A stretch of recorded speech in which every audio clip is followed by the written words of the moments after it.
Hello everyone, welcome to 6 African Trade Talks, the show that brings you closer to the intra-Africa trade business world. I'm your host, Chad Chawanda. I would like to ask you to please leave a review. It will help us engage more with you and also to improve our podcast. If you haven't subscribed yet, please remember to subscribe on Apple Podcasts or wherever you're listening to podcasts from. In this episode, we head over to FinTech, where we'll hear from Munya Chiura. Munya is the head of Rest of Africa Growth at Flutterwave. Munya is an accomplished senior executive, advisor, and thought leader with more than 20 years of success across the financial services, information services, venture capital, and private equity industries. Munya, welcome to 6 African Trade Talks. How are you? I'm good, Chad. How are you? Very well, thank you. Before we start our show, would like to hear a word from our sponsors. Advocado Africa is a pan-African digital marketing social enterprise. With the exponential growth in smartphone users in Africa, you have to take your marketing digital. Advocado can do that for you. Advocado, minding your business. Africa is talking business. Be a part of it. IATF is the key event boosting trade in Africa. No other event brings together more professionals under one roof. In 2021, IATF's theme will focus on the newly launched African Continental Free Trade Area, AFCFTA, a single market for goods and services across 55 countries aimed at boosting trade and investment. To learn more, visit the www.intraafricantradefair.com. Munya, what is Flutterwave and what problem did the company first seek out to address at its inception? Sure. So Flutterwave is a payments infrastructure company. We have created one common API that facilitates payments collections across the whole of Africa. And the use case behind the company was really facilitating the ability for companies, whether you're a US, European, global business trying to do business across Africa, or you're an African business looking to expand and do business within Africa and across the world. So we like to think of Flutterwave as we make Africa feel like a country. Oh, interesting. You know, fintech in Africa has always been an interesting space, and Flutterwave has made some headlines, which is interesting and exciting to have you on the podcast. What does your role at Flutterwave entail? So when you look at Africa being 54 countries, I think one needs to appreciate that the way we look at payments in South Africa would be very different from Nigeria to Rwanda. And so what we are trying to do as Flutterwave is enable and make it easy for businesses to do business across the continent and across the world. So this really requires a unique perspective and understanding of all the different payment methods that exist in every country. So part of my role is to enable and ensure that our customers can do business, whether they're in one country or they're doing business across the continent. With e-commerce coming up and growing so rapidly in Africa, that's an interesting space to be as well. In March, Flutterwave announced that it had secured $170 million from a leading group of international investors. This brought the total investment in Flutterwave to $225 million US, and the company is now one of a very small number of African fintech companies to achieve the unicorn status. What advice would you give to African fintechs that have been less successful in their pursuit of funding? Yeah, that's a very good question. I would say the first and most important aspect of looking at startups and what you need to be thinking about is what problem are you trying to solve, right? I think ultimately that's the most fundamental aspect of any startup that is successful, is they've been able to solve a problem that has existed and no one else has been able to solve. Now, this doesn't mean that Flutterwave is the first company across the world that has been trying to solve this cross-border challenge, but I think it's important to really have a focused view of what's the problem you're trying to solve and ensuring that you've got all the relevant roadmaps to solve that problem. In addition to that, I think it's important for startups to have a more holistic view, which is that you need to think about solving problems across the entire continent. I think one of the challenges a lot of startups have is really looking at solving problems on a more local level. And I think it's important just to have a more holistic view of what the world looks like. And for us, that's been key. Is it's not just about Nigeria, it's not just about South Africa, it's really about looking at the African continent in a more holistic way. Amazing. That ties with the Africa Continental Free Trade Area.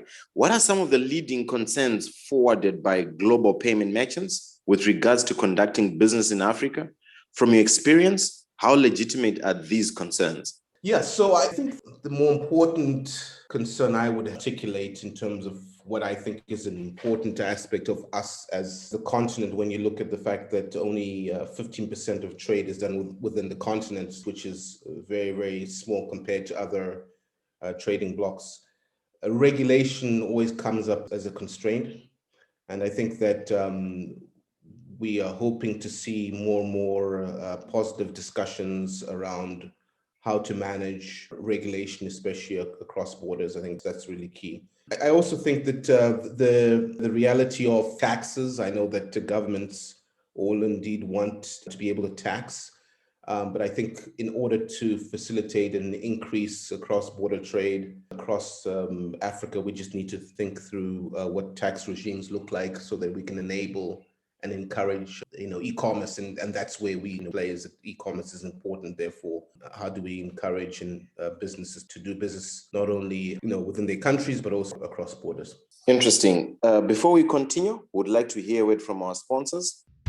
Advocado Africa is a pan-African digital marketing social enterprise. With the exponential growth in smartphone users in Africa, you have to take your marketing digital. Advocado can do that for you.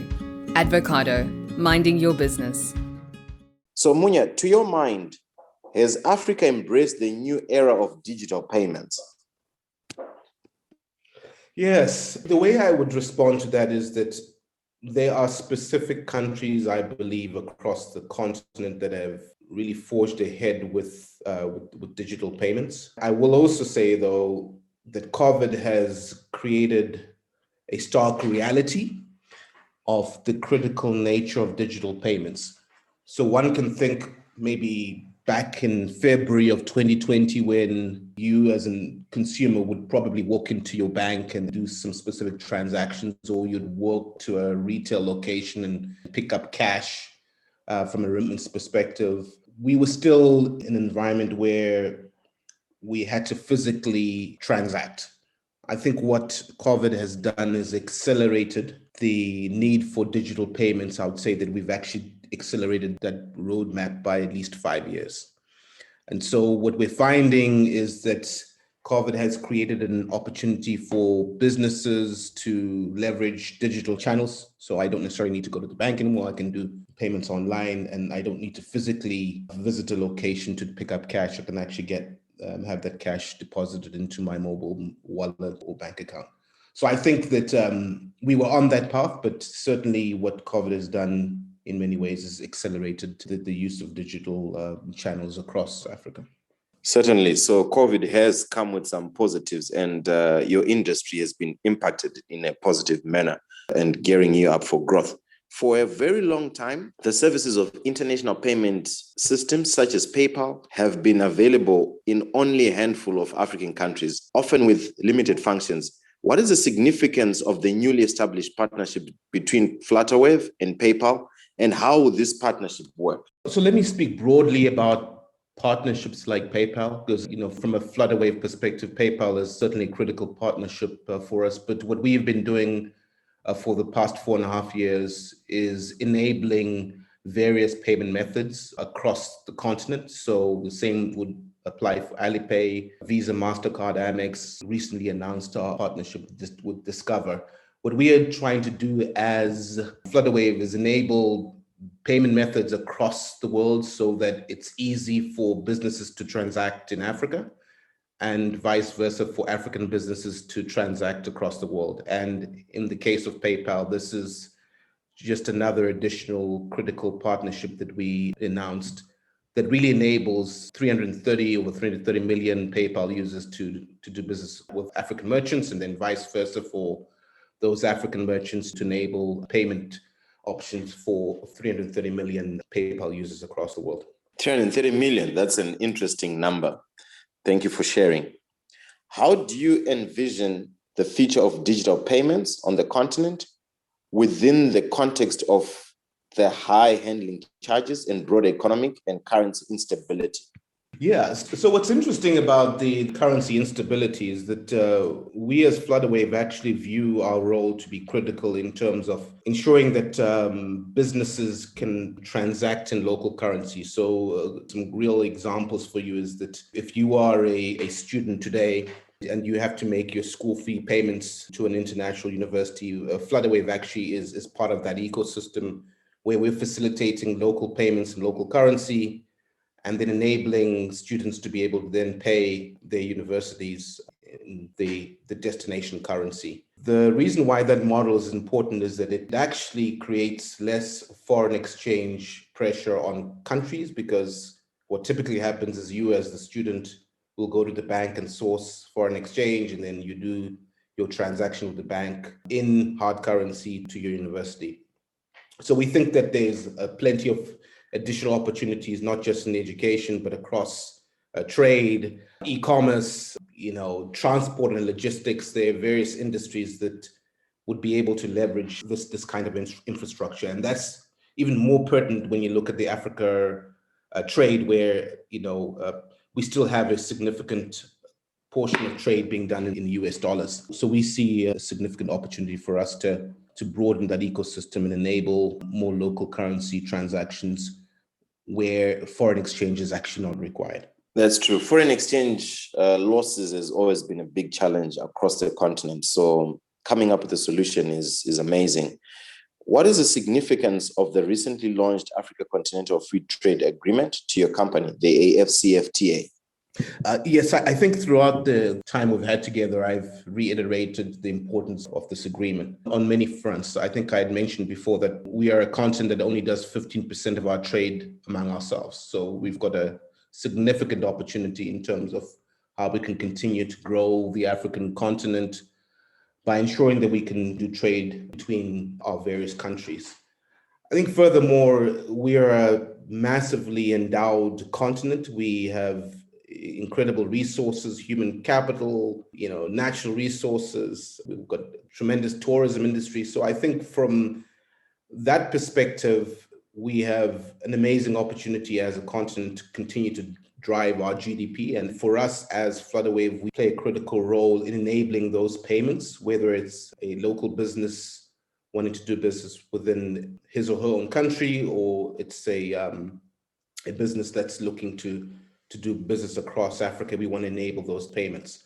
But we also want to make it seamless so that it's easy. And going back to our theme of making Africa feel like a country, we feel quite strongly about being able to provide that digital ecosystem to support businesses.